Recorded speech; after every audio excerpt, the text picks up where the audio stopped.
கர்த்தருடைய பரிசுத்த நாமத்திற்கு மகிமை உண்டாகட்டும்.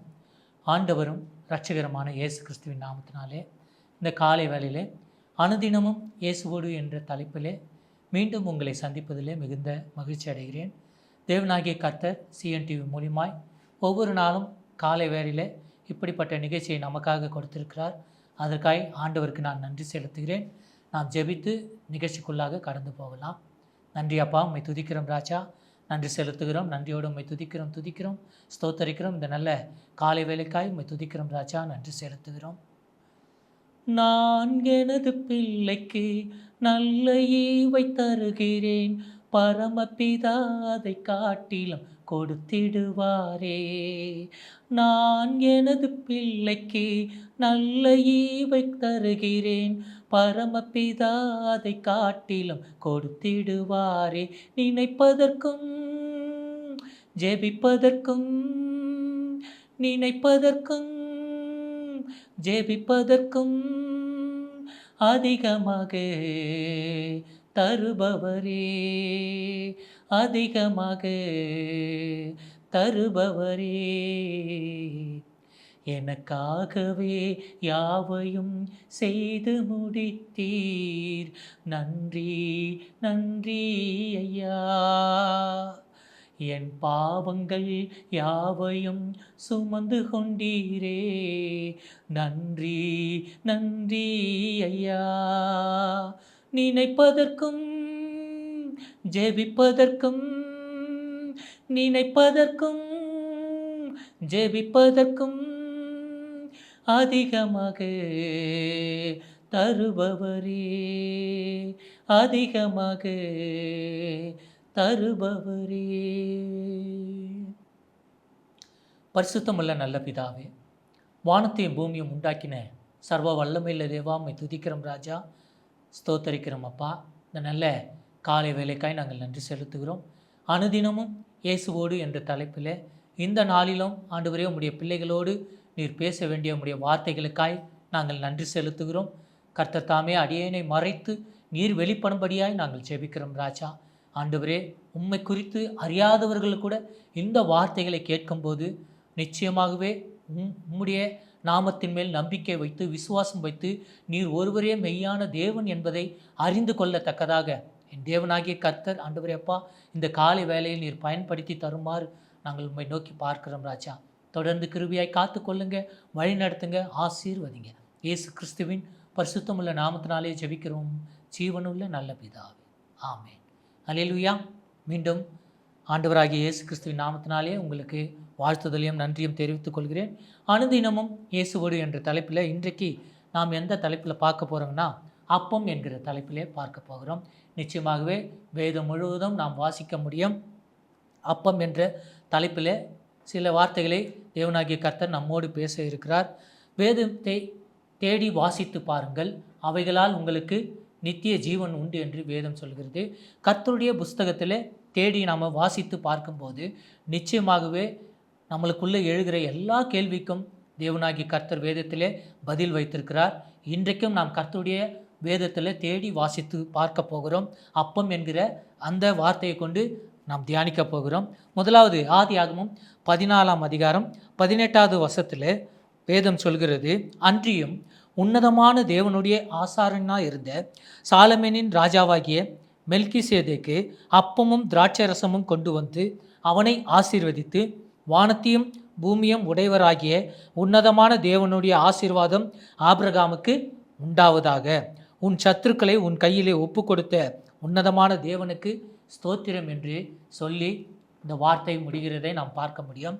நிச்சயமாகவே சாலமோன் என்கிற ராஜா ஆபிரகாம் தம்முடைய சகோதரனாகிய லோத்துவை மீட்டு கொண்டு வரும்போது இந்த உன்னதமான தேவனுடைய ஆசாரியன் ஆபிரகாமுக்கு எதிர்கொண்டு வந்து அப்பமும் திராட்சை ரசமும் கொடுத்து, தேவனாகிய கர்த்தர் உன்னை ஆசீர்வதித்திருக்கிறார், உன் சத்துருக்களை உன் கையிலே ஒப்பு கொடுத்த தேவனுக்கு ஸ்தோத்திரம் என்று சொல்லி அந்த அப்பத்தை கொடுக்கிறதை நாம் பார்க்க முடிகிறது. அப்பம் எதை குறிக்கிறது என்றால், அப்பம் முதலாவது நம்மை ஆசீர்வதிக்கிறதா இருக்கிறது. அல்லேலூயா. இந்த நல்ல வார்த்தைகளுக்காய் நான் ஆண்டவருக்கு நன்றி செலுத்துகிறேன். சத்துருக்களை முறியடித்து விட்டு வரும்போது ஆபிரகாமுக்கு எதிர்கொண்டு வந்த உன்னதமான தேவனுடைய ஆசாரியன் அப்பத்தை கொடுத்து, தேவனாகிய கர்த்தர் உன்னை ஆசீர்வதித்திருக்கிறார் என்று ஆபிரகாமை வாழ்த்துறதை நம்ம பார்க்கிறோம். அல்லேலூயா. அப்போ முதலாவது அப்பம் என்ன செய்கிறது என்றால் நம்மை ஆசீர்வதிக்கிறது. கர்த்தருடைய புஸ்தகத்திலே நீங்கள் தேடி வாசித்து பார்க்கும்போது அப்பம் எங்கெல்லாம் வருகிறதோ அங்கெல்லாம் அதற்குரிய நன்மையான காரியங்களும் சொல்லப்பட்டிருக்கிறது. அடுத்தது நம்ம எங்கே அப்பத்தை குறித்து வாசிக்கலாம் என்றால் ஆதியாகமம் 18ஆம் அதிகாரம் 5வது வசனத்திலே நாம் வாசிக்க முடியும். பின்பு ஆபிரகாம் உஷ்ண வேளையிலே தன் கூடார வாசலிலே உட்கார்ந்த போது 4வது 5வது வசனம் சொல்கிறது, கொஞ்சம் 3 புருஷர்கள் அவர்களை சந்திக்க வந்தபோது ஆபிரகாம் சொல்கிறார், கொஞ்சம் தண்ணீர் கொண்டு வரட்டும், உங்கள் கால்களை கழுவிக்கொண்டு மரத்தடியில் சாய்ந்து கொண்டிருங்கள், இருதயங்கள் திடப்படும்படி நான் உங்களுக்கு கொஞ்சம் அப்பத்தை கொடுக்கிறேன், நீங்கள் புசித்து விட்டு கடந்து உங்கள் வழியாய் போங்கள் என்று 3 புருஷர்கள் தங்களை சந்தித்த வரும்போது ஆபிரகாம் சொன்ன வார்த்தைகள் இது. உங்கள் கால்களை கழுவிக்கொண்டு மரத்தடியிலே கொஞ்ச நேரம் சாய்ந்திருங்கள், உங்கள் இருதயங்களை திடப்படுத்தும்படி நான் உங்களுக்கு கொஞ்சம் அப்பம் தருகிறேன். அப்போ அப்பம் எதை குறிக்கிறது என்றால், சோர்ந்து போனவர்களுக்கு, பலத்தை இழந்தவர்களுக்கு, திடனற்றவர்களுக்கு திடமனதையும் பலத்தையும் கொடுக்கிறதா இருக்கிறது. ஆபிரகாம் சொல்லும்போது, உங்கள் இருதயங்களை திடப்படுத்த கொஞ்சம் அப்பம் தருகிறேன், நீங்கள் புசித்து விட்டு உங்கள் வழியே கடந்து போங்கள். நிச்சயமாகவே இந்த அப்பத்தை புசிக்கிற ஒவ்வொருத்தருக்கும் பலன் இல்லாமல் இருக்கிறவர்களுக்கு பலன் உண்டாகிறது. சோர்வாய் இருக்கிறவர்களுக்கு கர்த்தர் புது பலனை கொடுக்கிறதா இருக்கிறது. இப்படியே நாம் வாசிக்கும் போது அநேக இடங்களிலே அப்பத்தை புசிக்கும் போதே அவர்களுக்குள்ளே மகா சந்தோஷமும் மகிழ்ச்சியும் உண்டாகிறது என்று சங்கீதக்காரன் எழுதி வைக்கிறத கூட 104ஆம் சங்கீதத்தில் நாம் வாசிக்க முடியும். முதலாவது அப்பம் ஆசீர்வதிக்கிறது. 2வது அப்பம் நம் இருதயங்களை, சோர்ந்து போன இருதயங்களை அது திடப்படுத்துகிறதா இருக்கிறது. அடுத்ததாக யோவான் 4ஆம் அதிகாரம் 11, 12 வசனங்களிலே நாம் வாசிக்க முடியும். உங்கள் எல்லாருக்கும் தெரிந்த வசனம்தான். ஆண்டவர் 5 அப்பம் 2 மீன்களை கொண்டு 5000 பேருக்கு போஷித்த அந்த காரியத்தை தான் நாம் யோவான் 6ஆம் அதிகாரத்திலே வாசிக்கிறோம். 11வது வசனம் சொல்கிறது, யோவான் 6, 11வது வசனம், இயேசு அந்த அப்பங்களை எடுத்து ஸ்தோத்திரம் பண்ணி சீஷர்களிடத்திலே கொடுத்தார். சீஷர்கள் பந்தியிருந்தவர்களுக்கு கொடுத்தார்கள். அப்படியே மீன்களையும் அவர் எடுத்து அவர்களுக்கு வேண்டிய மட்டும் கொடுத்தார். அவர்கள் திருப்தி அடைந்த பின்பு. அல்லேலூயா. அப்பம் எதை செய்கிறது என்றால் ஒவ்வொரு மனுஷனையும் திருப்திப்படுத்துகிறதா இருக்கிறது. அப்பம் நம் இருதயங்களை திடப்படுத்துகிறது. அப்பம் நம்மை ஆசீர்வதிக்கிறது. அப்பம் நம்மை திருப்தியாகிறது. அல்லேலூயா. ஒவ்வொரு மனுஷனும் இந்த உலகத்தில் திருப்தி இல்லாமல் இருக்கிறான். ஆனால் இந்த அப்பத்தை புசிக்கும் போது, ஆண்டவராகிய இயேசு சொன்ன அந்த வார்த்தையின்படியே இந்த அப்பத்தை புசிக்கும்போது 5000 பேர்களும் திருப்தி அடைந்து மீதி 12 கூடைகளை எடுக்கும்படி கர்த்தர் கிருபை தந்தார். அல்லேலூயா. உங்கள் வாழ்க்கையில் திருப்தி இல்லையா? ஆண்டவராகிய இயேசு கிறிஸ்து சொல்கிறார், மனுஷன் அப்பத்தினால் மாத்திரமல்ல தேவனுடைய வாயிலிருந்து புறப்படுகிற ஒவ்வொரு வார்த்தையினாலும் பிழைப்பான் என்று. அனுதினமும் என்ற இந்த தலைப்பில், இந்த காலை வேளையில், இந்த நிகழ்ச்சியில் ஆண்டவராகிய இயேசு கிறிஸ்து உங்களுக்கு நேராக இந்த வார்த்தைகளை சொல்கிறார். அப்பம் நம்மை திடப்படுத்துகிறதா இருக்கிறது. அப்பம் நம்மை ஆசீர்வதிக்கிறதா இருக்கிறது. அப்பம் நம்மை திருப்தியாக்குகிறதா இருக்கிறது. கடைசியாக நாம் ஒரு வசனத்தை வாசிக்க போகிறோம். யோவான் 6ஆம் அதிகாரம் அதே 51, 52, 53வது வசனங்களை நாம் வாசிக்கும் போது, இவ்வளோ நேரம் நம்ம வேதத்தை தேடி வாசித்து பார்த்தோம். அப்பம் என்ற தலைப்பில் பார்த்தோம். இப்போ ஆண்டவராகிய இயேசு கிறிஸ்து சொல்கிறார், வசனம் சொல்கிறது 48, ஜீவ அப்பம் நானே, நானே வானத்திலிருந்து இறங்கின ஜீவ அப்பம்.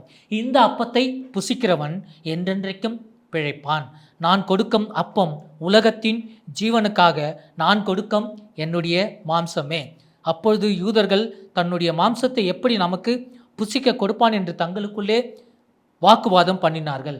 ஒருவேளை இன்றைக்கு தான் இந்த வார்த்தையை நீங்கள் முதல் தடவை கேட்குறதா இருந்தாக்கா, இந்த யூதர்கள் போல உங்களுக்குள்ள ஒரு சந்தேகம் வரலாம். இந்த அப்பத்தை புசித்தால் எனக்கு ஆசீர்வாதம் கிடைக்குமா? இந்த அப்பத்தை புசித்தால் என் இருதயம் திடப்படுமா? என் இருதயம் மகிழ்ச்சி ஆகுமா? இந்த அப்பத்தை புசித்தால் எனக்கு திருப்தி உண்டாகுமா என்று அன்றைக்கு யூதர்கள் கேட்டது போலவே உங்களுக்குள்ளே இப்படிப்பட்ட கேள்வி வரலாம். அடுத்த வசனம் நான் வாசிக்கிறேன், அதிலே பதில் இருக்கிறது பாருங்கள். அதற்கு இயேசு அவர்களை நோக்கி, நீங்கள் மனுஷனுக்குமாரனுடைய மாம்சத்தை புசியாமலும் அவருடைய இரத்தத்தை பானம் பண்ணாமலும் இருந்தால் உங்களுக்கு ஜீவன் இல்லை என்று மெய்யாகவே மெய்யாகவே உங்களுக்கு சொல்கிறேன். என் மாம்சத்தை புசித்து என் இரத்தத்தை பானம் பண்ணுகிறவனுக்கு நித்திய ஜீவன் உண்டு. நான் அவனை கடைசி நாளில் எழுப்புவேன்.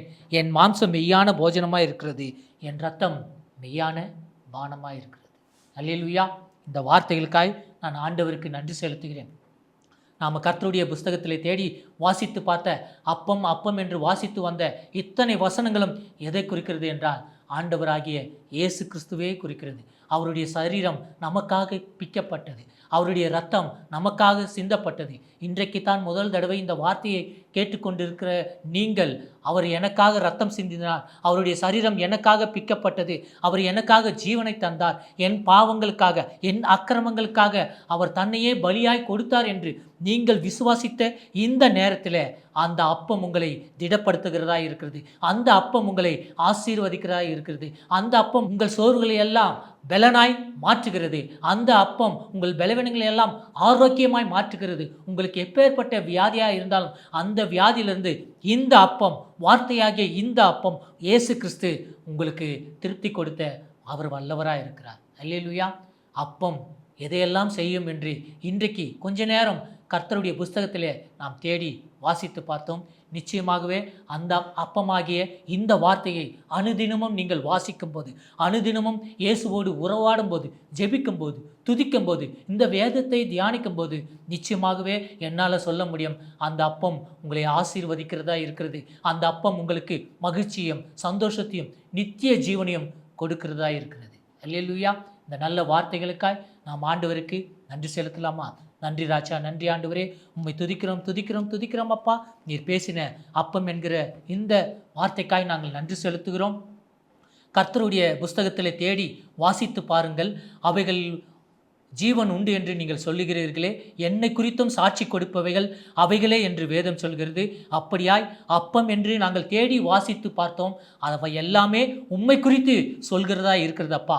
அந்த அப்பம் உம்முடைய வார்த்தையாக இருக்கிறது, அந்த அப்பம் உம்முடைய சரீரமாக இருக்கிறது, அந்த அப்பம் எங்களை ஆசீர்வதிக்கிறது, அந்த அப்பம் எங்கள் இருதயங்களை திடப்படுத்துகிறது, அந்த அப்பம் எங்களை மகிழ்ச்சியாக்குறது, அந்த அப்பம் எங்களை திருப்திப்படுத்துகிறது அப்பா. இந்த நல்ல வார்த்தைகளுக்காய் நாங்கள் நன்றியோடு உம்மை துதிக்கிறோம் ராஜா, ஸ்தோத்தரிக்கிறோம் அப்பா, நன்றி செலுத்துகிறோம், நன்றியோடு உம்மை துதிக்கிறோம் துதிக்கிறோம் துதிக்கிறோம் துதிக்கிறோம் அப்பா.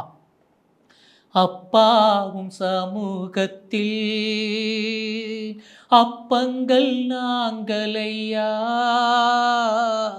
அப்பாவும் சமூகத்தில் அப்பங்கள் நாங்களையா, எப்போதும் திரு பாதம் அமர்ந்திட ஏங்கி தவிக்கிறோம். எப்போதும் திரு பாதம் அமர்ந்திட ஏங்கி தவிக்கின்றோம்.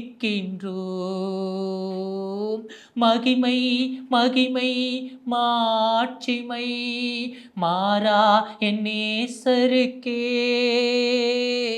மகிமை மகிமை மாட்சிமை மாறா என் நேசருக்கே, தூபமாய் நறுமணமாய் துதிகளை செலுத்துகிறோம். தூபமாய் நறுமணமாய் துதிகளை செலுத்துகிறோம்.